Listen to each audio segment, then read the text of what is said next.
রমজানে বেড়েছে বেশ কিছু ইফতারি সামগ্রীর দাম। রমজানে জরুরি পণ্য সেগুলোর দাম কিন্তু বেড়েই চলছে। সপ্তাহের ব্যবধানে প্রকারভেদে কেজি প্রতি সবজির দাম বেড়েছে 10 থেকে 15 টাকা। এই মাসে একে অন্যের প্রতি আরো বেশি সহমর্মী হবে। সহমর্মী না হয়ে সেখানে আরো বরং আমাদের ব্যবসায়ীরা, বিশেষ করে ভোগ্যপণ্যের ব্যবসায়ীরা যে অতিরিক্ত মুনাফা করেন, এই ন্যাক্কারজনক বিষয়গুলো তখনই আমাদের মধ্যে আসে যখন আমাদের মধ্যে ধর্মীয় জ্ঞানের অভাব থাকে।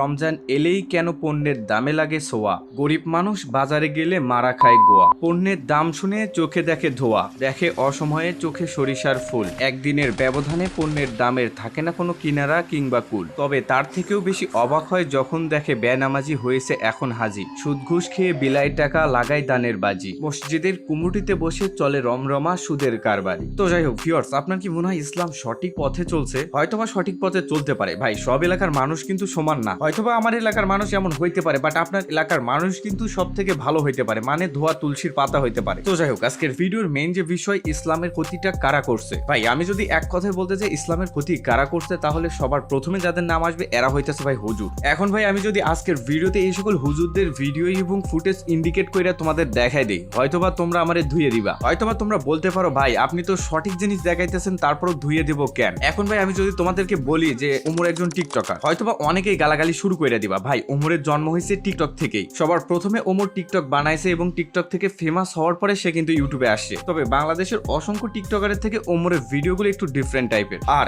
এইটাই হইতেছে ওমর এবং অন্য টিকটকারদের ভেতরে পার্থক্য। অনেকেই বলেন যে ওমর কোনো ট্রেন্ডিং ফলো করে না। ভাই সবাই ট্রেন্ডিং ফলো করে, বাট বিষয়টা হইতেছে ওমরের ভিডিও বানানোর ধরন এবং অন্য টিকটকারের ভিডিও বানানোর ধরন অত্যন্ত আলাদা। তো যাই হোক, কথা বলছিলাম হুজুরদেরকে নিয়ে। যে সকল হুজুর পরকিয়া করে বিয়ে করে, পরকিয়া করে বিয়ে করে, এদেরকে আমার কোনো অ্যাঙ্গেলে হুজুর বলে মনে হয় না। সত্যি কথা বলতে এই সকল হুজুরের কাছে পরকিয়ার ফতোয়া মানায় না। যে সকল হুজুর নেশাদার দ্রব্য পান করে, এটা বিড়ি সিগারেট পান যে কোনো কিছু হতে পারে, এই সকল হুজুর নেশাদার দ্রব্যের যে ফতোয়াগুলো দেয় এগুলো ভাই সত্যিকার অর্থে একদম মানায় না। তবে বর্তমান সময়ে আমার কাছে সব থেকে জঘন্যতম অপরাধ যেটা মনে হয় সুদ এবং ঘুষ। তবে বর্তমানে স্মার্ট দুনিয়ার জন্য তোমরা এর সাথে আরো একটা জিনিস অ্যাড করতে পারো, অনলাইন থেকে হারাম ইনকাম। তার আগে তোমাদের একটা জিনিস মনে করা দেই, তোমরা চাইলে তোমাদের এলাকার হুজুরের কাছে তোমরা এই ধরনের কোশ্চেন করতে পারো, আমরা যে ইবাদত গুলো করি এই সকল ইবাদত কবুল হওয়ার জন্য সবার উপরে মানে সব থেকে আগে কোন শর্তটা আমাদের পূরণ করতে হবে। অনেকের কাছে অনেক কিছু হইতে পারে, বাট আমার কাছে যেটা মনে হয় সেটা হইতেছে হালাল রুজি। তো যাই হোক, আমি তোমাদের কিছু ভিডিও ক্লিপ দেখাই।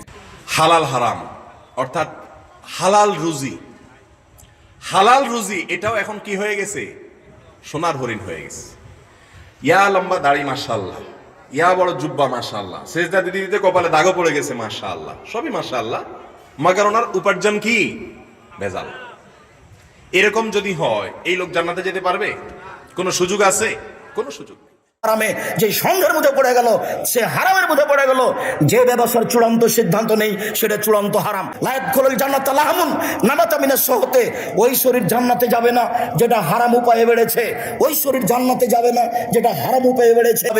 যেই শরীর হারাম উপায়ে বাড়ে তার জন্য জাহান্নাম যথেষ্ট। আশা করি এই বিষয়টা থেকে স্পষ্ট যে বৈধ খাওয়া কতটা জরুরি। এক কথায় এখানে বোঝাই যাইতেছে যে বৈধ না খেলে তোমার ইবাদত কবুল হবে না, সুতরাং তুমি জান্নাতে যেতে পারবে না। যেহেতু আমাদেরকে হালাল রুজি খেতে হবে, সেহেতু আমাদের হালাল পন্থায় অবলম্বন করে আমাদেরকে ইনকাম করতে হবে। সুতরাং মেইন যে বিষয়টা দাঁড়ালো আমাদেরকে হালাল উপার্জন করতে হবে। চলুন এখন আমি আপনাদেরকে বলি হালাল পন্থায় কিভাবে উপার্জন করতে পারবেন। হালাল ইনকাম করার জন্য সবার প্রথমে আপনাকে যে জিনিসটা খুঁজতে হবে সেটা হইতেছে হালাল কোনো সোর্স। আপনি চাইলে যে কোনো ধরনের বিজনেস করতে পারেন, বাট বিজনেসের ভেতরে কোনো প্রকার সুদি কারবার যেন না আসে। ব্যাংক থেকে টাকা নিয়ে যদি তুমি মনে করো তোমার ব্যবসা হালাল, তোমার ব্যবসায় নারী এবং পুরুষ একসাথে কাজ করবে, এইটাকে যদি তুমি বলো হালাল, তাহলে ভাই আপনাকে বলতেছি আপনি চাল চালায় বেহস্তে চলে যাবেন। এবং আপনি যদি ভাবেন আপনি গার্মেন্টসে চাকরি করবেন, এটা হইতেছে পরকীয়ার সব থেকে বড় একটি কারখানা। তো যাই হোক, আপনি ঘুষ দিয়ে চাকরি নেবেন, তারপরে আল্লাহর কাছে মাপ চেয়ে 5 ওয়াক্ত সালাত আদায় করবেন, আপনি কি ভাবছেন আপনি জান্নাতে যাবেন? এবং আপনি যদি ভাইবাও থাকেন আপনি জান্নাতে যাবেন, তাহলে আমার মনে হইতেছে ভাই জান্নাত আপনার বাপ দাদার সম্পত্তি। আপনি চাইলেই যাইতে পারবেন এবং না চাইলে আবার ঘুরে আসতে পারবেন। ব্যাংক থেকে লোন নিয়ে আপনি বিদেশ যাবেন হালাল উপার্জন করার জন্য,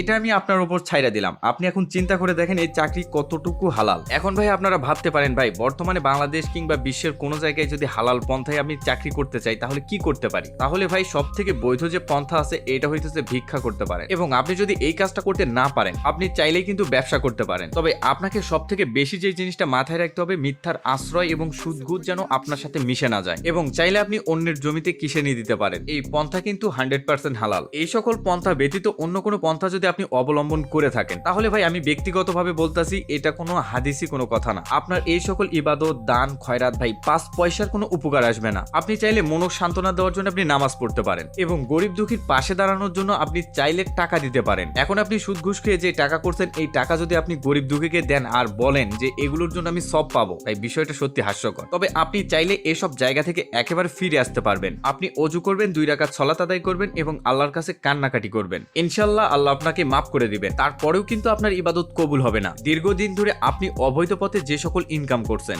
এই সকল ইনকাম আপনাকে ত্যাগ করতে হবে। হারাম পন্থায় আপনি যে বাড়ি করছেন, আপনি যে গাড়ি করছেন, এগুলো ভোগ করে আপনি যদি মনে করেন যে আল্লাহ আপনাকে ক্ষমা করে দিছে তাহলে আপনাকে আর কি বলবো। এক কথায় বলতে গেলে এই সকল কথা শুনে ভাই একমাত্র হাসি ছাড়া অন্য কিছু আমার মাথায় আসে না। হয়তোবা আপনাদের সামনে আমি হাসতে পারি না, বাট আমি ঠিকই হাসি। তো ভিউয়ার্স, ভিডিও বেশি একটা লং করতে চাইতেছি না। আমি জানি না অন্য কোনো ইসলাম কান্ট্রিতে কেমন ভাবে চলে মানুষ, কিন্তু ভাই আমার আশেপাশে যে সকল এলাকা আছে, যে সকল গ্রাম আছে যেগুলো আমি দেখছি, এগুলো তো ভাই সেম একই পন্থায় অবলম্বন করে মানুষ চলে। তবে ভিডিও শেষে আমি আরো একটা ওপিনিয়ন দিতেছি। 100 জনে প্রায় 98 জন মানুষের ইবাদত কবুল হবে না। এখন হয়তোবা আপনারা ভাবতে পারেন ভাই সবাই কি বেহালাল পন্থা অবলম্বন করে? ভাই বিষয়টা এমন নয়। আপনি এখন চিন্তা করেন আপনার এলাকায় যে সকল মানুষ সুদ ঘুষের সাথে জড়িত, ধরেন তাদের ইবাদত কবুল হবে না। ভাই এখানে ধরার কিছু নেই, যেটা বাস্তব সেটাই বলতেছি। দেখেন 100% এর ভেতরে অলরেডি 40% কিন্তু চলে গেছে। যে সকল ব্যক্তি নেশাদার দ্রব্য পান করে এই সকল ব্যক্তির 40 দিনের ইবাদত কবুল হবে না। এখন আপনি চিন্তা করে দেখেন এই বিষয়টা, এই সংখ্যাটা কোথায় গিয়ে দাঁড়ায়। হয়তোবা ভাবতে পারেন এই তালিকায় থেকে আপনি আমি পার হয়ে গেছি।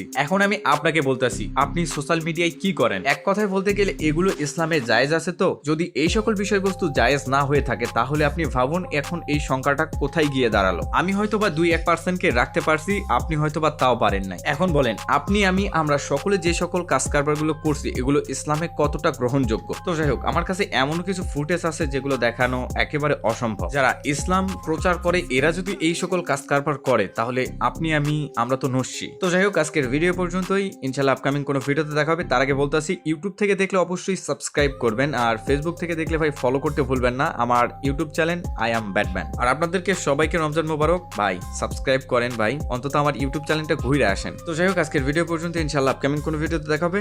টাটা।